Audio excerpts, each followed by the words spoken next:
SIT కార్యాలయం తర్వాత ఇప్పుడు నాగరాజుని ఇక్కడికి తీసుకుని వస్తే పక్కనే సిపి కార్యాలయం ఉంది, కొంత ఇక్కడ ట్రాఫిక్ హడావిడి ఉంటుందని అనుకుంటున్నారా?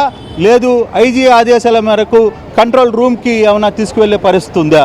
ఎక్కడికి వెళ్ళాలి అనేది కొంత చర్చ అయితే జరుగుతుంది. కేసు కమాండ్ కంట్రోల్కి తీసుకువెళితే ఎలా ఉంటుంది అనేది కూడా చెప్పలేకపోతున్నాం. కాకపోతే పోలీసులు మాత్రం ఇప్పుడే ఇక్కడున్న ఉన్నతాధికారులు బాపట్ల ఏఎస్పీ కూడా ఇక్కడ నుంచి బయటికి వెళ్ళిపోయాడు. దాని అర్థం కొంత ఇక్కడి నుంచి తరలించే ప్రయత్నం చేస్తున్నారని అనేది అనుకోవచ్చా అనేది కూడా మనం చూడాల్సిన పరిస్థితి అయితే ఉంది. బహుశా కమాండ్ కంట్రోల్కి తీసుకువెళ్తారా అనే దాని మీద కూడా కొంత సీరియస్గానే వ్యవహారం అయితే నడుస్తుంది. బహుశా మొదటి నుంచి మనకున్న సమాచారం ఇక్కడికి కాసేపట్లో తీసుకుని వస్తారని, కానీ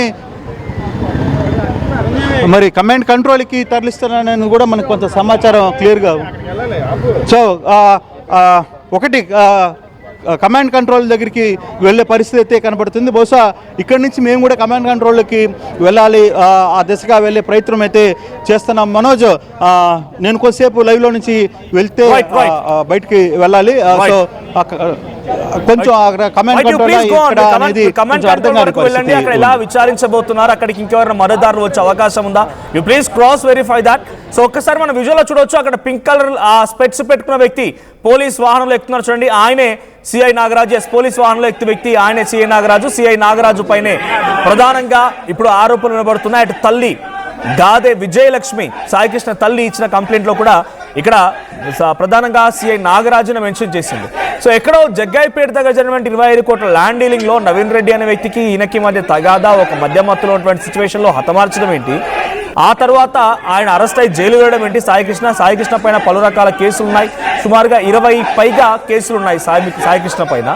అటు ఆయన జైలు నుంచి విడుదలైన తర్వాత మళ్ళీ వచ్చిన తర్వాత మకా మార్చారు, మళ్ళీ మార్కాపురం వెళ్తే మార్కాపురం నుంచి మళ్ళీ టాస్క్ ఫోర్స్ పోలీసులు ఆయన తీసుకురావడం ఏంటి, కృష్ణలంక పోలీస్ స్టేషన్ అప్పగించడం ఏంటి, ఇక్కడ ఈ రకంగా చాలా దారుణంగా హతమార్చడం ఏంటి.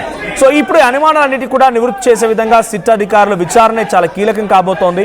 సిట్ అధికారులు నాగరాజే మొత్తం తన చేతిలోకి చట్టాన్ని తీసుకొని సాయికృష్ణను హతమార్చాడా, లేదు నాగరాజు వెనుక కూడా ఇంకెవరైనా ఉన్నారా, నాగరాజుతో పాటుగా ఇంకెవరైనా ఈ కుట్రలో పార్టిసిపేట్ చేశారా, ఈ యొక్క దారుణమైనటువంటి సంఘటనలో పార్టిసిపేట్ చేశారా, నాగరాజు సాయికృష్ణని ఏం చేశాడు, సాయికృష్ణని స్వయంగా తానే అంతమొందించి అంత్యక్రియలు చేసి దహనం చేశారా, లేదు ఇంకేదైనా జరిగిందా, అసలు ల్యాండ్ డీలింగ్కి దీనికి సంబంధం ఏంటి అనే రకం కూడా చాలా పెద్ద ఎత్తున ఇప్పుడు సిట్ అధికారులు విచారించబోతున్నారు. సో ఒకదాని వెంట ఒకటి కాన్స్పిరసీగా అటు సిట్ అధికారుల బృందం తెలుసుకున్న విషయాలు ఏంటంటే సీసీటీవీ ఫుటేజ్ లేదు పోలీస్ స్టేషన్లో, ఏడాది పాటుగా సీసీటీవీ ఫుటేజ్ లేదు. సో సాయికృష్ణ మరి ఎక్కడున్నాడు, సిఐ నాగరాజు సాయికృష్ణని ఎక్కడ విచారించాడు, ఎక్కడ కొట్టాడు, ఇలా మరిన్ని విషయాలు తెలియాలంటే ఇప్పుడు నాగరాజుని విచారిస్తే కానీ తెలియదు. సో ప్రజెంట్ నాగరాజుని కమాండ్ కంట్రోల్ తీసుకువెళ్తున్నారు, కమాండ్ కంట్రోల్ విచారించబోతున్నారు. ఒకసారి అరెస్ట్ సమయంలో కొంతమంది అక్కడ ఉన్నటువంటి మద్దతుదారులు, నాగరాజు మద్దతుదారులు ఆందోళన చేపట్టడమే కాదు, వారంతా కూడా కొంత ఆవేదన కూడా వ్యక్తం చేశారు. వారంతా మాట్లాడుతున్నారు, వారు ఏం మాట్లాడుతున్నారో చూద్దాం. అంబటి రాంబాబు గారు అరెస్ట్ చేసిన పని అండి, మీరు ఆలోచించండి. అంబటి రాంబాబు గారు మరి ఆ ఫోటోలు చూడండి, నవీన్ రెడ్డిని చంపింది సాయి కృష్ణ, ఆయన ఫోటో తీసుకొచ్చి అంబటి రాంబాబు నవీన్ రెడ్డిది పెట్టి ఇదే ఫోటో అని చెప్పాడు. ఇది ప్రతిపక్షంలో ఉన్న జగన్మోహన్ రెడ్డి గారు రాజకీయంగా బాగా వాడుకోవాలని చూశారు.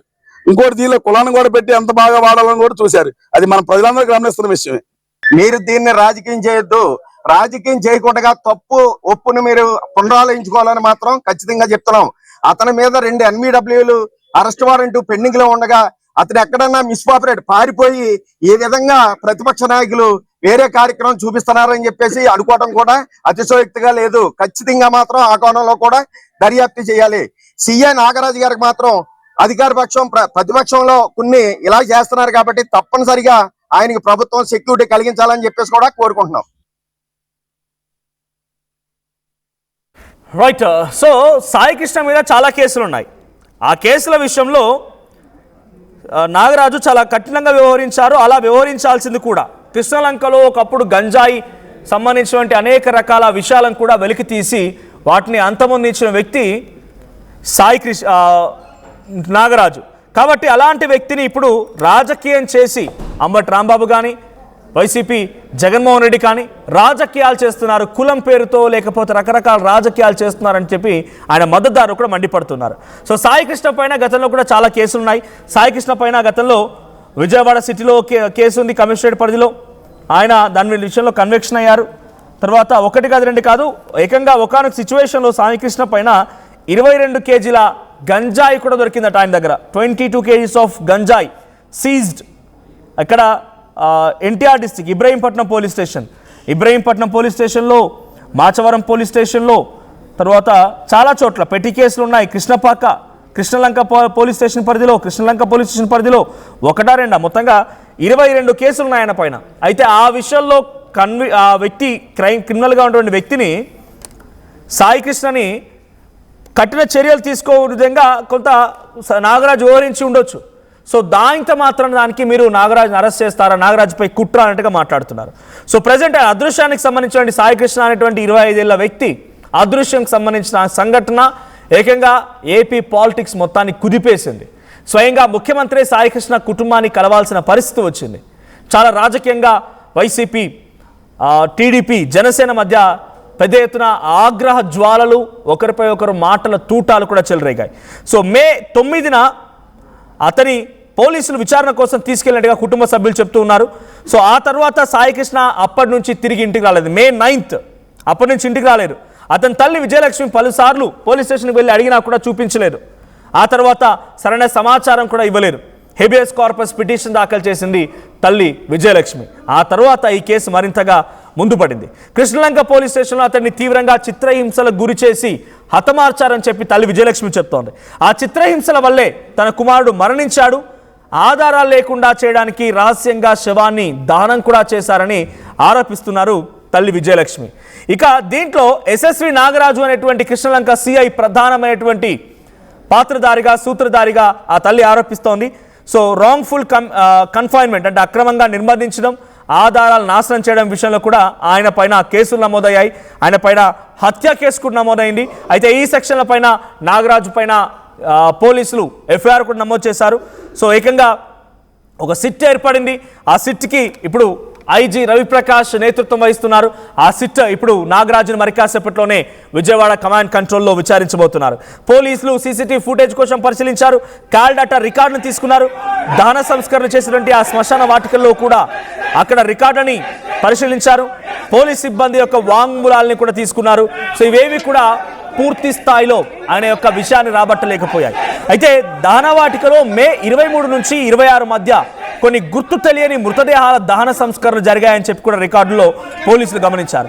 సాయికృష్ణ ఇప్పటికీ ఇంకా అధికారికంగా కనిపించలేదు. ఆయన ఏమైపోయాడనేది పోలీసులే దానం చేశారా, ఇంకేదైనా జరిగిందా అనేది ఇప్పటి వరకు నో ఇన్ఫర్మేషన్ అట. అఫీషియల్ ఇన్ఫర్మేషన్ మాత్రం లేదు. అటు కుటుంబం ఆరోపిస్తుంది కానీ అఫీషియల్ ఇన్ఫర్మేషన్ మాత్రం లేదు. అయితే ప్రస్తుతానికి ఈ కేసు రాష్ట్ర వ్యాప్తంగా సంచలనంగా మారింది. సో ఇప్పుడు ఆల్రెడీ నాగరాజు అరెస్ట్ చేస్తున్న విజువల్స్ మనం చూస్తున్నాం. సర్కిల్లో కనిపించినటువంటి వ్యక్తి నాగరాజు. సో ఇప్పుడు నాగరాజుని, సిఐ నాగరాజుని మరి కాసేపట్లో విజయవాడ కమాండ్ కంట్రోల్ రూమ్కి తరలిస్తున్నారు. అక్కడికి వెళ్ళగానే అక్కడే ఐజీ రవిప్రకాష్ ఉన్నారు. ఆ నేతృత్వంలోని బృందం సిఐ నాగరాజును విచారించబోతోంది. అయితే మే 9న కనిపించకుండా పోయినటువంటి ఆ వ్యక్తి ఇప్పటి వరకు ఎక్కడున్నాడో కూడా ఎవరికి తెలియదు. కేవలం ఆ తల్లి చెప్తున్నట్టుగా ఆయన దహన సంస్కరణలు కూడా అయిపోయాయి. కానీ నిజమేనా? పోలీసులే చేశారా? ఎక్కడ చేశారు? నిజానికి పోలీసులు కనుక ఆ సాయికృష్ణ కేసులో ఎటువంటి ఆధారాలు లేకుండా కనుక చేయాల్సి వస్తే కేవలం శ్మశాన వాటికలోనే దహన సంస్కారం చేయాల్సిన అవసరం లేదు. వాళ్ళు ఏదైనా గతంలో చూసాం, చాలామంది నిందితులు కూడా తమకు తామే చెరువులో దూకి చనిపోవడాలు, రైలుకి ఎదురుగా వెళ్ళి చనిపోవడాలు చాలా సందర్భాల మనం చూసాం ఏపీలోని కొంతమంది నిందితులకు సంబంధించిన అంశాలు. ఆ మాదిరిగానే ఎటువంటి ఆధారాలు లేకుండా నిజంగానే సిఐ నాగరాజు సాయికృష్ణని పూర్తిగా అంతమొందించాలనుకుంటే కేవలం శ్మశాన వాటికలోనే కాదు ఎక్కడైనా కూడా దహనం చేయడానికి అవకాశం ఉంటుంది. అయితే జూన్ 4న తల్లి హెబియస్ కార్పస్ పిటిషన్ దాఖలు చేసింది. ఆ రోజున ఈ సిచ్యువేషన్ ఒక్కసారిగా వెలుగులోకి వచ్చింది. ఇక జూన్ 15న హైకోర్టు ముందు సాయికృష్ణని ప్రవేశపెట్టాలని హైకోర్టు ఆదేశాలు జారీ చేసింది.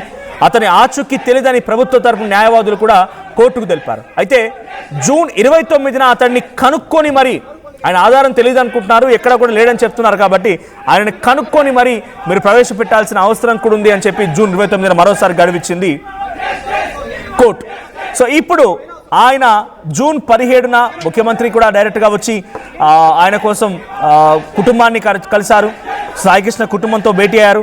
ఇక జూన్ 19 నుంచి 20 మధ్య అక్రమ నిర్బంధం, సాక్ష్యాలు, తర్వాత హత్యకు సంబంధించిన కేసులు నాగరాజుపై నమోదయ్యాయి. అంటే పోలీసులు కనుక్కొనడానికి ప్రయత్నం చేస్తున్న క్రమంలో నాగరాజే హతమొందించాడు, నాగరాజే ఈ దారుణానికి పాల్పడ్డాడని రకంగా గమనించి ఉన్నారు. కాబట్టే ఇప్పుడు నాగరాజుని పోలీసు అరెస్ట్ చేయడానికి అవకాశం ఉంది. ఇక ప్రత్యేక బృందం ఏర్పాటు చేశారు. ఆ ప్రత్యేక బృందం అన్ని రకాల విచారణ చేపడుతూ ఇప్పుడు కమాండ్ కంట్రోల్ సెంటర్లో మరి కాసేపటి Nagaraju విచారించబోతోంది.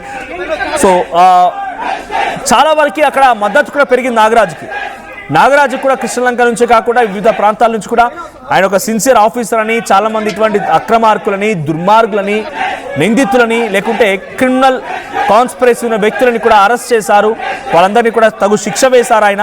So he such sincere police officer. ఆయనపై కనుక చర్యలు తీసుకుంటే డెఫినెట్గా మీరంతా పొరపడ్డట్టే, కుట్ర జరుగుతున్నట్టే అన్నట్టుగా మద్దతుదారులు కూడా అక్కడికి వచ్చి సాయికృష్ణ అరెస్ట్ చేయొద్దంటూ నినాదాలు చేస్తున్నారు. ఒకసారి సాయికృష్ణ అరెస్ట్ క్రమంలో అక్కడ ఎటువంటి సిచ్యువేషన్ ఉంది, అట్ ది సేమ్ టైం వారంతా కూడా మాట్లాడుకొచ్చారు. వారు ఏం మాట్లాడారు, అక్కడ సిచ్యువేషన్ ఏంటి, పోలీసు వాహనానికి ఎలా అడ్డుపడ్డారు, ఆ విజువల్ చూద్దాం.